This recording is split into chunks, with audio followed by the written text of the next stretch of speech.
قضي الأمر الذي فيه نستفتيان على بركة الله، مبارك إن شاء الله. شباب مصر العظيم الذين رفعوا رأس مصر عالية خفاقة في جميع أنحاء العالم.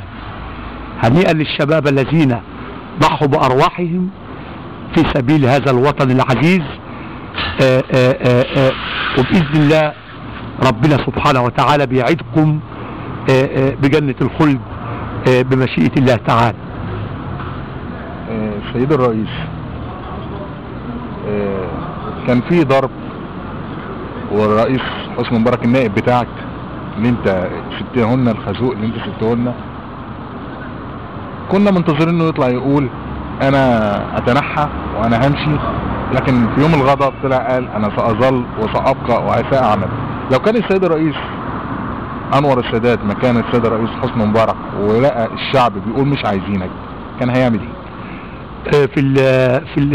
في اللحظة دي كنت انا من المفروض ان انا اتعاطف مع هؤلاء الشباب واعطي بتعليمات لن تطلق رصاصة واحدة على المتظاهرين، لان المتظاهرين ابناء مصر الاوفياء، ولن اسمح لاي فرد ما ان يعطي اوامر لاي مسؤول ما ان يلقي برصاصة واحدة على اي متظاهر مهما كان، لان دي حرية تعبير وحرية رأي. سيد الرئيس، طبعا حضرتك مع السيد الرئيس الراحل جمال عبد الناصر في الجنة ان شاء الله. مش هتقابله حسني مبارك لانه ما اعتقدش انه يخش الجنة. اولا هو عايز اقول لحضرتك الفت نظرك لحاجة. تحت امرك. اولا الراجل ده لو اجى قعد عندنا في التربة تحت، انا كنت لسه هسألك هتعملوا في ايه؟ مش هقول لك احنا هنعمل في ايه. ما ينفعش طبعا على الهواء. ليه بقى؟ هقول له كلمتين اتنين. اتفضل. هقول له يا ريس اللي خدته القرعة تاخده ام الشعور. بس هو اخد كتير يا ريس. هو يستحق، لان كل فاسد افسد في هذا البلد واغتصب حق الفقراء والمساكين لن نتسامح معه، بل لابد من القصاص. السيد الرئيس انور السادات، اكتر رقم كنت ممكن تعده او تتخيله كان كام؟ بالنسبة لي انا شخصيا انا لما مت يا سيد كان في جيب 84 جنيه. عمري ما بصيت لمنصب او جاه، ولكني كنت دايما اتعاطف مع الفقراء، وكل اللي انا عايز اقوله حسبي الله ونعم الوكيل. هو السيد الرئيس حسني مبارك برضه كل اللي يمتلكه 84، لكن 84 مليار دولار. بصراحة يا ريس انا عايز اقول لك على حاجة، الدولار بقى ب5 جنيه ونص دلوقتي. حاليا ما تعرفش الموضوع ده اكيد. دلوقتي بقى ب5 ونص. كان على ايامك كان بكام؟ يعني الرئيس يمتلك 84 مليار دولار. وفي 40 والشعب مش لاقي ياكل. والرغيف وصل بربع جنيه، والناس الفقراء مش لاقيين ياكل، واللحمه ب70 جنيه. على ايام كانت اللحمه ب3 جنيه وربع. طبعا قمه الظلم والاستبداد. انت بتبص للناس بنظره عطف ولا بتبص لهم بنظره ان انت تاكل ارزاقهم وتاكل ارزاق الناس الفقراء. السيد الرئيس انور السادات، قرنت باللي حصل في ليبيا واللي عمله معمر القذافي؟ معمر القذافي عشان تبقى عارف حاجه، معمر القذافي من ضمن الناس المستبده، ولابد من القصاص.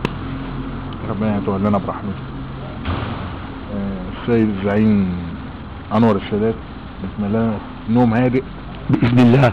بس انا احب افكر الساده الاخوان في ميدان التحرير، عايز اقول لهم كلمتين اتنين بس. اتفضل.